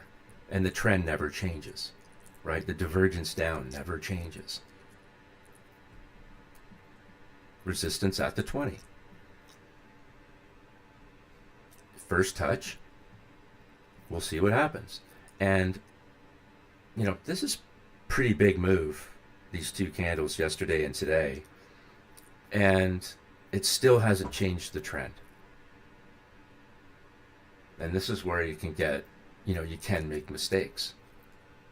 Right? Quite often, you have this big move up, doesn't change the trend, looks really good at one point during the day, and then all of a sudden, boom, price rolls over. So that's why we wait for confirmation. Right? This is just the insurance that you pay to be on the right side. That's all it is. And if you end up on the wrong side of any trade, and this goes for me too, I'm my worst own enemy sometimes, or my own worst enemy, I should say. Get out of the damn thing. Don't hang around. right? If it's going the wrong way, it's going the wrong way. So just let the chart think for you. Don't think for the chart. And let the market come to you. Right? Don't force trades. I want to take a second, if we can just go back to the trend spider chart. Let me find my, let's go to BNB or BTC. Being able to use this indicator with your stops and with your expectation of where where you're trying to put your leverage levels. Let me just take some of this stuff off here, just quick. This is really helpful. Like, I've been kind of working with this system myself, using the levels that I put in. I can adjust them, right? Put 25 times, target 50, stop loss 5. Apply. Now, what it's doing, this is Bitcoin. So coming out of consolidation, you always know that the move you get usually has some momentum to it, right? And that's what happened here on the 4-hour chart. This is the one that falls over. There's your stop loss level. That's your 5%. And down here, actually down here is your target. Did you hit it? Yep. You sure did. So that's 50% profit. You bought that signal. You would have been automatically, I'm going to try and automate this so it'll automatically check you out there. But what do we learn? Right now, you know, because of how our system works, that there's still more money there. Here's another example. Here's a sell signal. Right? That's the entry short. There's your stop level. Didn't get hit. There's your take profit at 50%. Did you hit it? Absolutely. Put that in your pocket. This is why I want you guys to have automatic levels.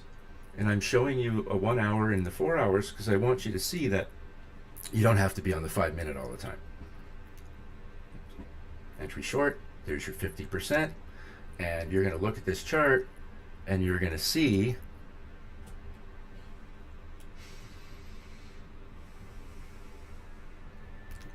you're going to be able to see, okay, I hit my level, but I'm still diverged down and to the right, so there's more trade there.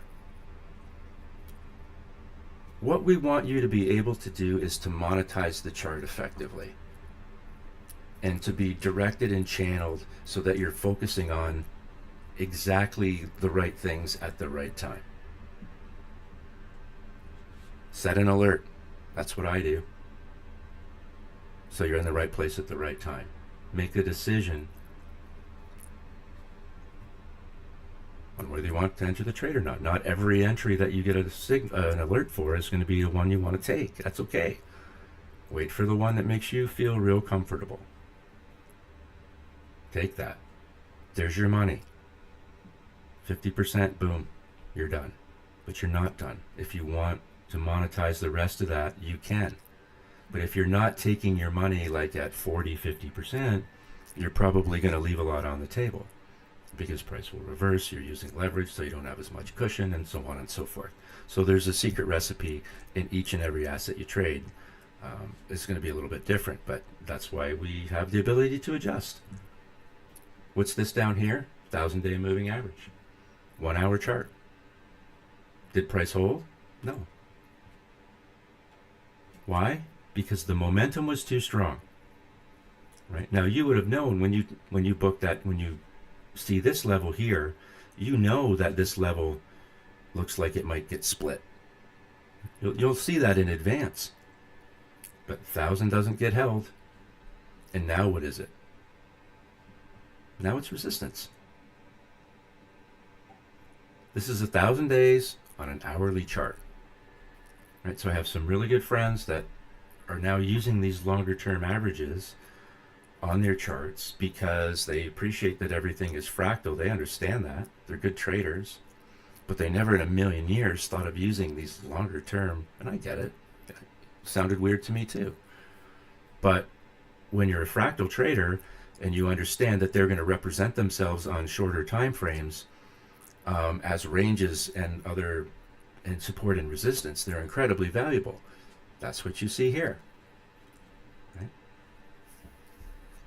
This is obviously a failure of that level, right? Didn't like it. Bounces, tries it again, fails again. This is still a downtrend. And did your 50% get hit? Yep. Just, but it did. Right? So on certain assets, maybe you don't want it to be 50%. Maybe you want it to be 30. That's okay. That gives you, this is why we do this. We give you these tools so that you can customize them for your own way of trading. But this, I think you're going to find this really helpful. Like, I have been having really good success just working with this. And since I've set this up over the last week or so. So I'm really happy with how this is working, especially for those of you that trade crypto, so that you can calculate, here's my 1 hour chart. Well, what does a 5% stop loss actually look like on my chart? What does that 50% target look like on my chart? Now you know, right? You know that your 50% here, slightly below that 1,000-day moving average, there's a 0% chance that doesn't get hit. Right? You just know that there's a real strong probability it gets tagged, and it does. You gotta book your profits, guys. I know a lot of you get ahead of your trades. You do everything right at the beginning. And I don't know if it's, if it's greed or excitement, but then you try and let it run, and then it doesn't run. It just runs over you. Right? Take your profit, bank it. Right? This is, the exponential accumulation of money over time. But the only way that happens is if you take what's yours. So, there's no other questions or no other tickers you want to look at. We can end this for today, and we'll come back on Tuesday. But I really do appreciate you joining these streams, and means a lot to me, and I hope you get a lot out of them. You can find all of them on YouTube at Blunthouse TA.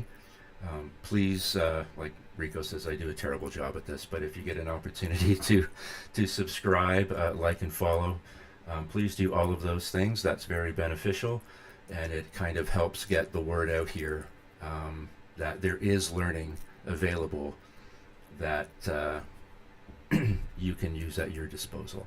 If you want to inquire about the scripting that we're using, reach out to me directly. It's a private script on TradingView. It's not quite available on TrendSpider, but will be soon. And join us in our Telegram. If you like talking about this stuff, we'd love to have you. So have a great weekend. I appreciate everybody stopping by, and we will see you on Tuesday. Thanks.